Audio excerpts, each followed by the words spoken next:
Well, my kids aren't home yet, so I can call dibs on licking the spatula. I'll do that later. I'm a little excited to show you how you can satisfy your sweet tooth with a delicious brownie that doesn't just taste like a gooey glob of vegetable oil and sugar.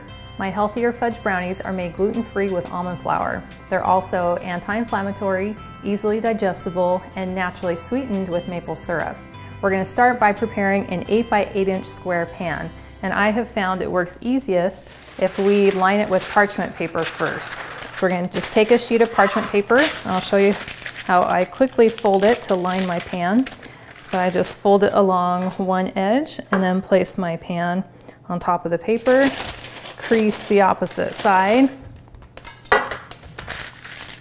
fold it down on the crease, flip it over, tuck it in, crease one side, fold it over, crease again, crease the other side, fold it over, crease again, and then we'll spray it with a little bit of non-stick spray.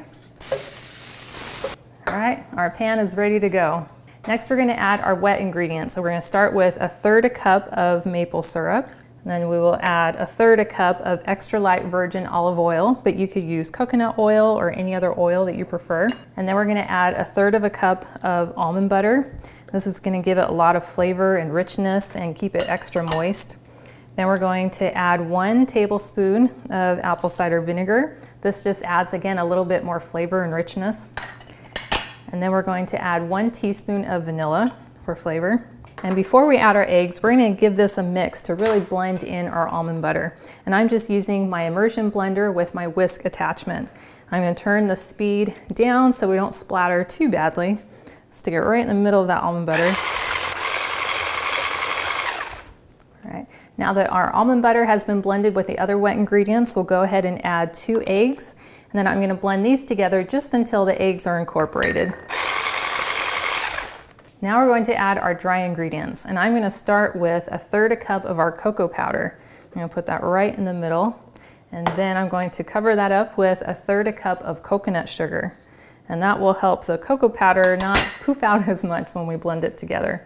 And then we're going to add 2/3 cup of almond flour. And for added flavor, we're going to add 1 teaspoon of cinnamon.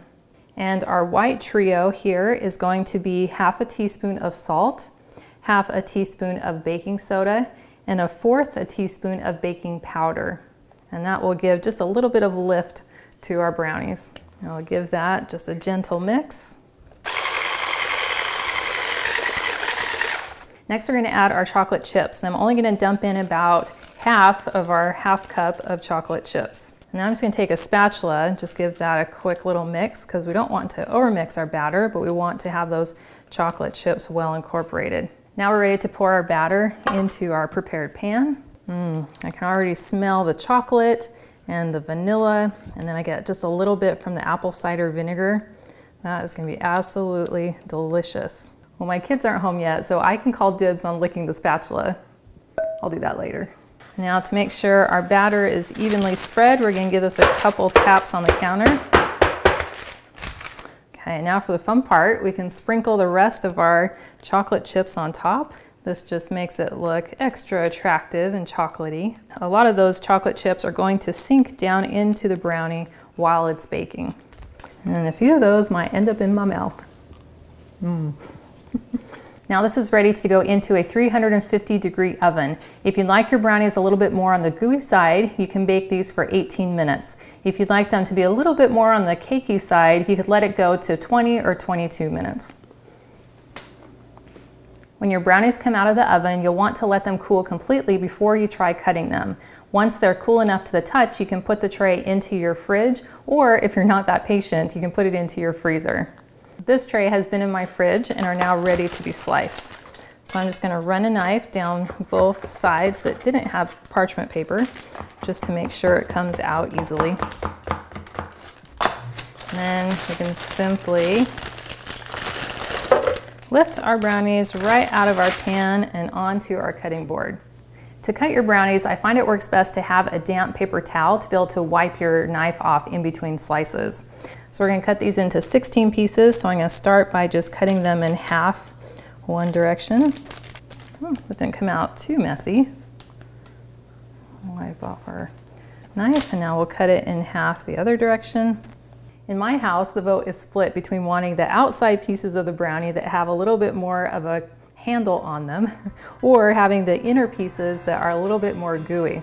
So here's a way you can cheat to make more of the inner gooey brownie pieces. Just take your outside piece, take your knife, and just simply slice off the little raised crust, and then you get 2 for 1.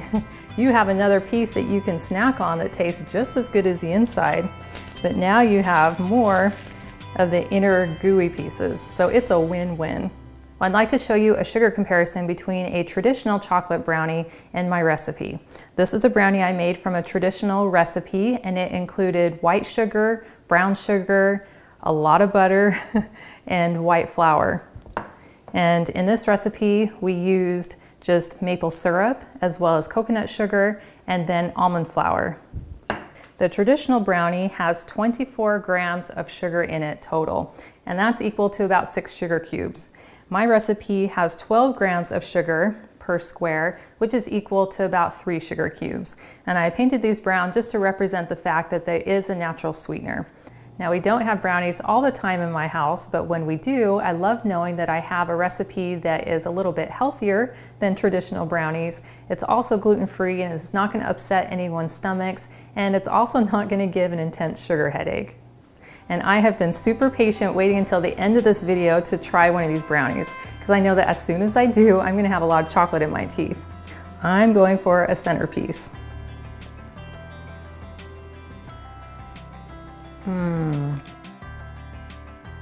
Wow.